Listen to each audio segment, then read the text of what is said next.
आदाब नाजरीन, आप देख रहे हैं उर्दू दुनिया का नंबर 1 न्यूज चैनल जी सलाम। आपसे मुखातिब हूं मैं शाहबाज, लेकर हाजिर हूं इस वक्त कश्मीर एक्सप्रेस, जिसकी शुरुआत कर रहे हैं बड़े खबर के साथ।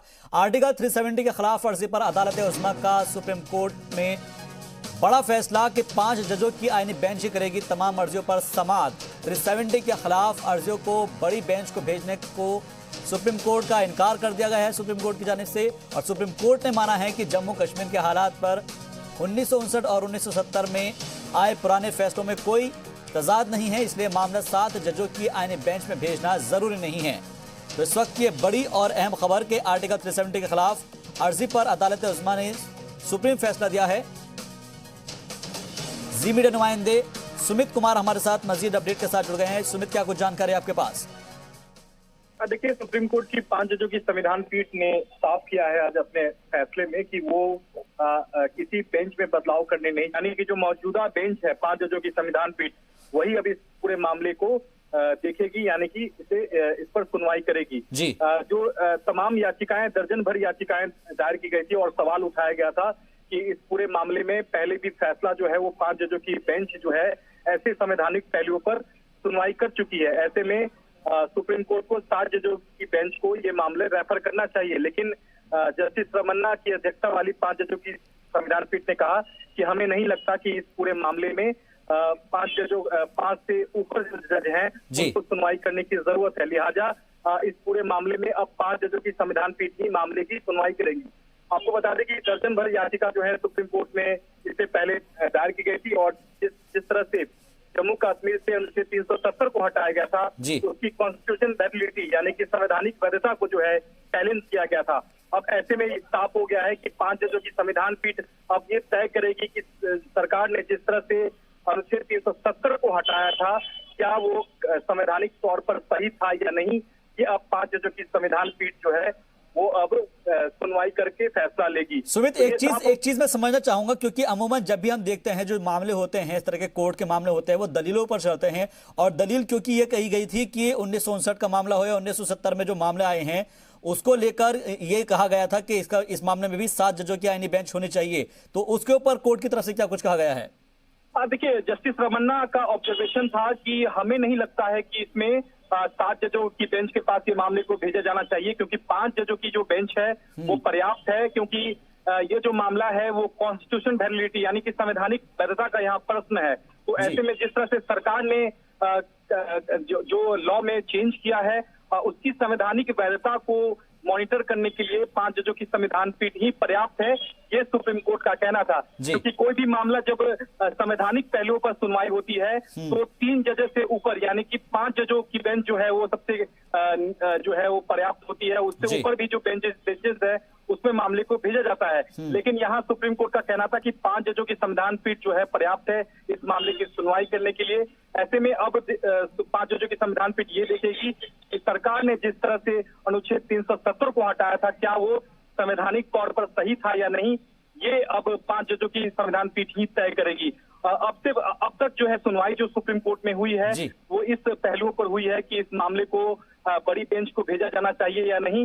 उसकी जो पहलू है वो अब खत्म हो गई है, क्योंकि सुप्रीम कोर्ट ने साफ कर दिया है कि 5 जजों की संविधान पीठ ही अब आगे इस मामले की सुनवाई करेगी। तो बेहद अहम है कि सरकार ने जिस तरह से अनुच्छेद 370 को हटाया था उस पर 5 जजों की संविधान पीठ का क्या कुछ फैसला आएगा यह देखना बेहद अहम होगा। और संवैधानिक तौर पर क्या सुमित, ये सुनवाई कब से शुरू हो जाएगी? अब ये क्या माना जाए, कब से ये सुनवाई शुरू हो जाएगी?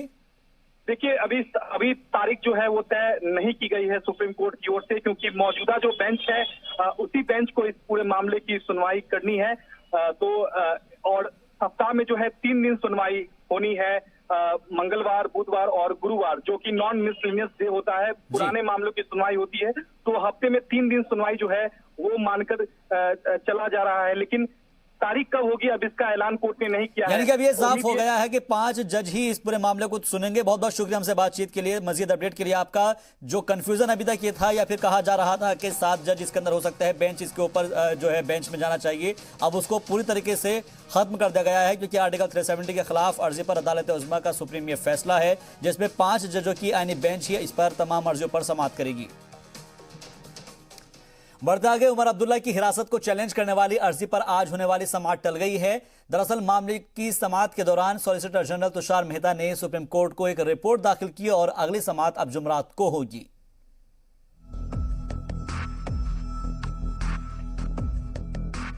पीएसए के तहत उमर अब्दुल्ला की नजरबंदी के खिलाफ अर्जी पर 5 मार्च तक समाअत टल गई है।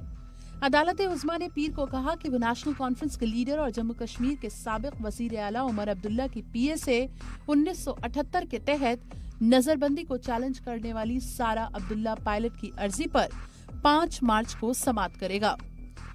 जस्टिस अरुण मिश्रा और जस्टिस इंदिरा बनर्जी की बेंच के सामने सॉलिसिटर जनरल तुषार मेहता ने कहा कि वो सारा अब्दुल्ला पायलट की अर्जी पर जम्मू कश्मीर इंतजामिया की जानिब से जवाब दाखिल करेंगे। अटॉर्नी जनरल के वेणुगोपाल ने अदालत उज़्मा के एक फैसले का हवाला दिया और कहा कि नजरबंदी के मामले में अर्जी गुजार को पहले हाई कोर्ट जाना चाहिए। वाज़ेह रहे कि बेंच ने इस अर्जी को जुमेरात तक टालते हुए कहा कि अर्जी गुजार जम्मू कश्मीर इंतजामिया के जवाब पर अपना जवाबी हलफनामा दाखिल कर सकती है। उमर अब्दुल्ला की बहन सारा अब्दुल्ला पायलट ने अदालत उज़्मा में पीएसए के तहत उमर अब्दुल्ला की नजरबंदी के खिलाफ अर्जी दाखिल कर 5 फरवरी के इंतजामिया के हुक्म को चैलेंज किया था। पायलट ने अर्जी में कहा है कि नजरबंदी का हुक्म गैर कानूनी है और अवामी निजाम बनाए रखने में उनके भाई से किसी तरह का खतरा होने का सवाल ही नहीं है। इससे पहले 14 फरवरी को मामले में समाअत हुई थी, जिस पर अदालत ने जम्मू कश्मीर इंतजामिया को नोटिस जारी कर जवाब तलब किया था। ब्यूरो रिपोर्ट, जी सलाम। और इसी बीच बड़ी खबर का रुख कर रहे हैं। पाकिस्तान ने एक बार फिर से नापाक हरकत की है। मेंढर सेक्टर में सीजफायर की खिलाफ वर्जी की है।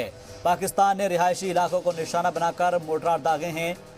पाकिस्तान की नापाक हरकत से कई घरों को नुकसान पहुंचने की भी इत्तला मिल पा रही है। मुसलसल गोलाबारी का हिंदुस्तानी फौज भी मुंहतोड़ जवाब दे रही है। जी मीडिया नुमाइंदे रमेश बाली मजीद अपडेट के साथ हमारे साथ जुड़ गए हैं। रमेश, क्या कुछ अपडेट आपके पास?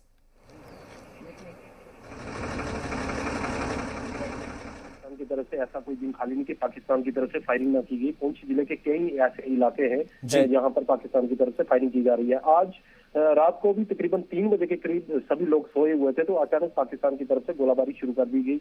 ये मेंढर के कई गांव हैं जहां इसको निशाना बनाया गया है। सबसे ज्यादा जो नुकसान हुआ है वो बुसुंदी गांव पड़ता है, वहां पे हुआ है। एक ही घर के पास 3 मोटार आके गिरे जिससे उस घर का काफी नुकसान हुआ है और लोगों ने बड़ी मुश्किल से अपनी जान बचाई है। और पाकिस्तान की तरफ से लगातार जो गोलाबारी होती है तो उससे लोगों में एक दहशत का माहौल बन गया है। जी, लेकिन इसके अलावा कहा जा रहा है कि जो इस तरह के जो सरहद से पास लगे हुए इलाके होते हैं उसमें अमूमन इस तरह के मामले सामने आते हैं। क्या सरकार की तरफ से जो बंकर्स बनाए जा रहे हैं वो अभी तक मुकम्मल तरीके से बन नहीं पाए हैं या फिर उनकी तादाद काफी कम है? जी बिल्कुल, जो सरकार की तरफ से बंकर का निर्माण किया जा रहा है वो काफी स्लो प्रोसेस में चल रहा था। कुछ ऐसे गांव हैं यहाँ पे वो जो बंकर का निर्माण जो कंप्लीट हो चुका है, यहाँ लोग गोलाबारी के दौरान अपने आप को सुरक्षित महसूस करते हैं। लेकिन कुछ गांव ऐसे हैं जैसे पहाड़ी एरिया पे जो गांव पड़ते हैं उनमें जो बंकर का निर्माण काफी स्लो चलता है क्योंकि मटेरियल नीचे से लेके ऊपर जाना पड़ता है तो उससे जो काफी स्लो प्रोसेस चल रहा है, जिससे लोगों की यही डिमांड है कि अगर जल्द से जल्द बंकर का निर्माण इन गाँव में भी कर दिया जाए, गोलाबारी के दौरान वो अपने परिवार को सुरक्षित वहां पे रख सकते हैं। बहुत बहुत शुक्रिया हमसे बातचीत के लिए, मजीद अपडेट के लिए आपका। तो आपने देखा कि किस तरीके से यहां पर लगातार फिसार किया गया। और बढ़ते आगे, जम्मू कश्मीर की मागम पुलिस को बड़ी कामयाबी हाथ लगी है जहां अंसार गज़वतुल हिंद के मिलिटेंटों के 4 साथी गिरफ्तार किए गए हैं। जम्मू कश्मीर पुलिस और फौज के मुश्तरका ऑपरेशन में इनको गिरफ्तार किया गया है। कानीहामा के मुजम्मिल नबी, उमर एजाज गिरफ्तार कर लिए गए हैं। कांतेबाग के राउफ भट्ट और इशफाक भट्ट को भी गिरफ्तार किया गया है। चारों पर दहशतगर्दों को मदद और मुताल्लिक अशिया फराहम करने का इल्ज़ाम है। तो इस वक्त की बड़ी और ये अहम खबर, जहां जम्मू कश्मीर की मागम पुलिस को बड़ी कामयाबी हाथ लगी है। अंसार गज़वतुल हिंद के मिलिटेंटों के 4 साथी गिरफ्तार किए गए हैं। जम्मू कश्मीर पुलिस और फौज के मुश्तरका ऑपरेशन में इनको गिरफ्तार किया गया है। कनिहामा के मुजम्मिल नबी, उमर एजाज गिरफ्तार किए गए हैं, तो वहीं कांतेबाग के राउफ भट्ट और इशफाक भट्ट को गिरफ्तार किया गया है। फिलहाल चारों ही दहशतगर्दों को मदद और मुताल्लिक अशिया फराहम करने का इनके ऊपर इल्ज़ाम लगा है।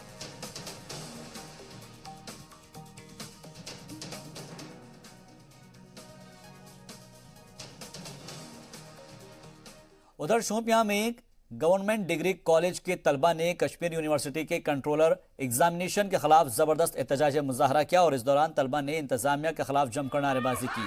यूनिवर्सिटी की जानिब से जारी किए गए एग्जाम रिजल्ट से तलबा मुतमईन नहीं है और एग्जाम कंट्रोलर पर जानबूझकर कम मार्क्स देने का इल्जाम लगा रहे हैं।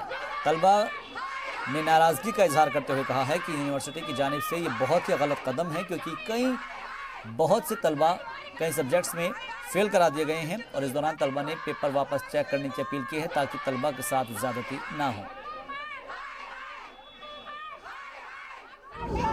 आधार कार्ड फूड एंड सप्लाईज वाल दिमो तमसी राशन यमिस आधार कार्ड यमिस ना तमिस नसा दिमो कह बुश जनाब बुश वक्त किस गवर्नरस अपील करान बेस एडमिशनस बे खास कर फूड मिनिस्टरस ये आधार कार्ड थो बेस करान गुजारिश गई गाछी तुम प्रोटेस्ट प्रोटेस्ट कर अगर 1 किलो तोमुट मे ये 6 रेतन गुड़ वंद कत मजूरी गो बत मेड़ खो ये बत मेड़ कम क्या फायदा आज गई 1 किलो तोमुल बराबर। हमारा कोई गुजारा नहीं है, हम दिन को मजदूरी करते हैं, शाम को खाते हैं, तो हम कहाँ से लाएंगे। हमारी गवर्नमेंट से अपील है कि मेहरबानी करके हमारा पूरा राशन दिया जाए और ये आधार कार्डों का जो सिस्टम है इसको हटाया जाए और ना चीनी मिलती है, ना आटा मिलता है, ना तेल मिलता है। 1 लीटर तेल मिलता है एक आदमी को, एक चंदी को, एक आदमी को नहीं, एक चंदी को। इसलिए हमारी अपील है कि हम गवर्नमेंट से यही अपील करते हैं कि हमारी बात को सुना जाए। मैसूर नगर के मकामी बाशिंदों ने इंतजामिया के खिलाफ एहतजाज मुजाहरा किया। लोगों का कहना है कि राशन डीलर अपनी मनमानी कर रहे हैं और लोगों को परेशान किया जा रहा है। मकामी लोगों ने कहा है कि फी शख्स सिर्फ 5 किलो राइस दिया जा रहा है और राशन डिपो की जानिब से बच्चों का भी आधार कार्ड दिखाने को कहा जा रहा है। मुजाहिरीन का कहना है कि यूनियन टेरिटरी बनने के बाद हुकूमत दावे कर रही है कि लोग तमाम ज़रूरियात और उनके दावे पूरे कर रहे हैं, लेकिन लोगों को अब और भी परेशानियां हो रही है। डीलर मजीद परेशान कर रहे हैं। मुजाहिरीन ने हुकूमत से अपील की है कि सही तरीके से राशन तकसीम किया जाए। J&K central non gazetted electrical employees union लगातार कई महीनों से प्रशासन, पावर इंतजामिया, वक्त की Jammu Kashmir central non gazetted electrical employees union ने गैर मुस्तकिल तौर पर मुलाजिमीन को मुस्तकिल करने की मांग समेत तनख्वाह वागुजार करने की मांग को लेकर नाराजगी का इजहार किया। एक प्रेस कॉन्फ्रेंस करते हुए उन्होंने मुलाजमत मुस्तकिल करने, वेजेस देने, नीड बेस्ड वर्कर्स और कैजुअल लेबरर्स का रिकॉर्ड ऑनलाइन करने, SRO 588, SRO 59 को नाफिज करने की भी मांग की। इस मौके पर उन्होंने महकमा प्राइवेटाइज किए जाने की भी नाराजगी जताई है इस पर और कहा है कि ये फैसला मुलाजमीन के मफाद के खिलाफ है। लगातार कई महीनों से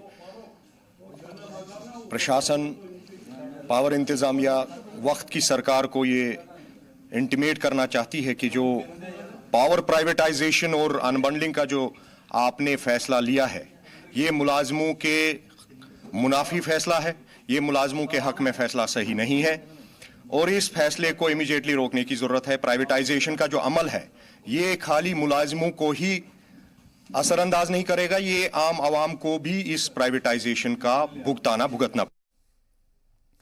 मिलिट्री की जानिब से फार्म से मवेशियों को शिफ्ट किए जाने के खिलाफ शिवसेना बाला साहब ठाकरे का एहतजाज मुजाहरा देखने को मिला है। उन्होंने मवेशियों को गैर कानूनी तरीके से शिफ्ट किए जाने पर इल्जाम लगाया है। पार्टी के चेयरमैन मनीष साहनी ने कहा है कि मवेशियों के साथ लोगों के जज्बात को ठेस पहुंचाने की कोशिश की जा रही है, जो नाकाबिले बर्दाश्त है। उन्होंने इंतजामिया से मवेशियों को मिलिट्री फार्म से शिफ्ट न किए जाने की अपील की। ये शिवसेना बाला साहब ठाकरे का आज का हमारा जो प्रोटेस्ट है वो जो बड़े बर्बरतापूर्ण तरीके से और इसके साथ मैं बर्बरता के साथ गैर कानूनी भी कहूँगा। गैर कानूनी इसलिए क्योंकि मोटर व्हीकल एक्ट 2016 के तहत ये जो गायें, जो मिलिट्री डेयरी फार्म था, यहाँ जो 750 गायें थी, इसमें से 350 के करीब गायें वहाँ निकल चुकी हैं मणिपुर के लिए, नॉर्थ ईस्ट के लिए, और बाकी जो 400 गायें यहाँ पर बची थी उनको भी बहुत बर्बरतापूर्ण तरीके से लोड किया जा रहा है, जिसका पूरा उल्लंघन है मोटर व्हीकल एक्ट 2016 का। जम्मू के सिटी चौक और सर्कुलर रोड चौक का नाम बदल दिया गया है। दरअसल जम्मू म्यूनिसिपल कॉरपोरेशन ने सिटी चौक का नाम भारत माता चौक कर दिया है, तो वहीं सर्कुलर रोड चौक का नाम भी बदलकर अटल चौक कर दिया गया है। तो दो अलग अलग जगहों के नामों में तब्दीलियां की गई है, जिसमें जम्मू का सिटी चौक और सर्कुलर रोड चौक का नाम बदल दिया गया है, जिसमें जम्मू म्यूनिसिपल कॉरपोरेशन ने सिटी चौक का नाम भारत माता चौक अब कर दिया है। इसके अलावा सर्कुलर रोड चौक को अब अटल चौक के नाम से जाना जाएगा। तो दो ये तब्दीलियां हुई हैं, अलग अलग जगहों पर अलग अलग नामों को बदल दिया गया है, उसमें तब्दीलियां की गई है। फिर चाहे वो जम्मू का सिटी चौक हो या फिर सर्कुलर रोड चौक हो, इन दोनों के नाम में तब्दीलियां की गई हैं, इनको बदल दिया गया है। जम्मू म्यूनिसिपल कॉरपोरेशन ने सिटी चौक का नाम अब भारत माता चौक कर दिया है, जबकि सर्कुलर रोड चौक का नाम बदलकर अब अटल चौक कर दिया गया है, यानी कि अब ये अटल चौक के नाम से जाना जाएगा। जबकि दूसरी जानिब आपको बता दें कि सर्कुलर रोड के अलावा जम्मू का सिटी चौक भी बदल दिया गया है, उसका नाम चेंज कर दिया गया है। जम्मू म्यूनिसिपल कॉरपोरेशन ने इन दोनों ही जगहों के नाम में तब्दीलियां की हैं। जी मीडिया नुमाइंदे राजू केरनी हमारे साथ मजीद अपडेट के साथ जुड़ गए हैं। राजू, दो अलग अलग जगहों के नाम चेंज किए गए हैं, नाम में तब्दीलियां की गई है, बदलाव की आखिर पीछे वजह क्या है? देखिए, इसके पीछे कोई खास वजह तो म्यूनसिपैलिटी की तरफ से, म्यूनसिपल कॉर्पोरेशन की तरफ से कही नहीं गई, बताई नहीं गई है, लेकिन उनका ये कहना था कि इस मामले में फैसला पहले ही जो है वो हो चुका था कि ये जो पुराने इलाके हैं इनको जो है रीनेम किया जाए। सिटी चौक जो है उसको, सिटी चौक का जो इलाका था उसको जो है अब भारत जो है वो चौक जो है वो कहा जाएगा। और जो एक सर्कुलर रोड को रास्ता जाता था जिसका कोई नाम नहीं था, सर्कुलर रोड ही था, तो उस जगह पे जो है वो अटल जी चौक जो है स्वर्गीय प्रधानमंत्री जी के नाम पे वो रखा जाएगा। और इसके अलावा भी उनका ये कहना था कि चूंकि बीजेपी का जो पुराना ऑफिस यहाँ पे है, कच्ची छावनी का इलाका जो है उसको भी रीनेम किया जाएगा और वहाँ पे वाजपेयी जी की जो है एक बड़ी प्रतिमा वहाँ पे लगाई जाएगी, क्योंकि वाजपेयी जी का बीजेपी के पुराने ऑफिस में जो है उनका बड़ा आना जाना था और हमेशा से जब भी वो जम्मू में आते थे तो पुराने ऑफिस में बीजेपी के जाते थे, तो उस जगह पे उनको जो है एक सम्मान देने के लिए उनका ये जो म्यूनिसिपल कॉर्पोरेशन है उनका ये उसमें कहना है। हालांकि इसके ऊपर राजनीति भी शुरू हो गई है, कुछ लोगों का कहना है पॉलिटिकल पार्टीज का कि ऐसा नहीं होना चाहिए था, लेकिन फिलहाल जो है कल से ही जो है ये बोर्ड जो है यहाँ पे लगा दिए गए हैं और इन दोनों जगहों का नाम जो है ये बदल दिया गया है। बहुत बहुत शुक्रिया हमसे बातचीत के लिए, मजीद अपडेट के लिए आपका।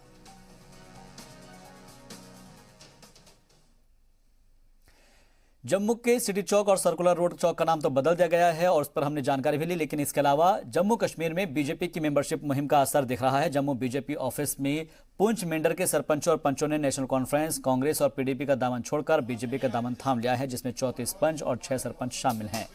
ज्वाइनिंग प्रोग्राम में former deputy CM Kavinder Gupta और जनरल सेक्रेटरी अशोक कौल की मौजूदगी में इन लोगों ने बीजेपी का दामन थाम लिया। कविंद्र गुप्ता ने कहा है कि इन लोगों ने बीजेपी के तरीकाकार और जम्मू कश्मीर के डेवलपमेंट को देखकर हर कोई इससे मुतासिर हो रहा है और बीजेपी में शामिल होना चाहता है, लिहाजा आज पुंछ मेंढर से नेशनल कॉन्फ्रेंस, कांग्रेस और पीडीपी के लोगों ने बीजेपी का दामन थाम लिया।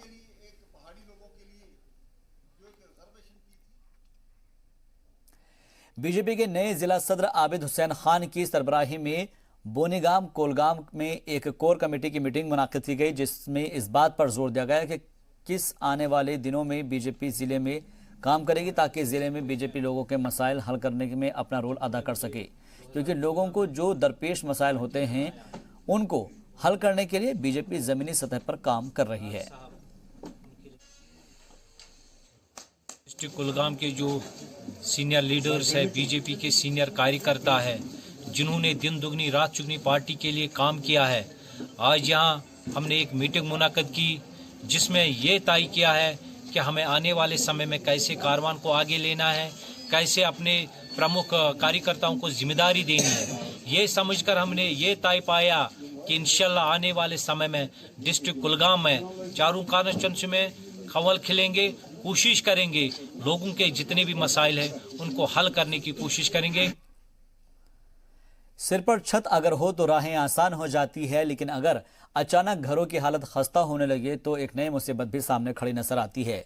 नमहाल हांजपुरा के कई इलाकों में इन दिनों मकामी लोगों की जो मकान हैं उनकी हालत काफ़ी खस्ता होती नजर आ रही है। मकामी बाशिंदों को कई तरह की परेशानियों का सामना करना पड़ रहा है। एक रिपोर्ट देखिए।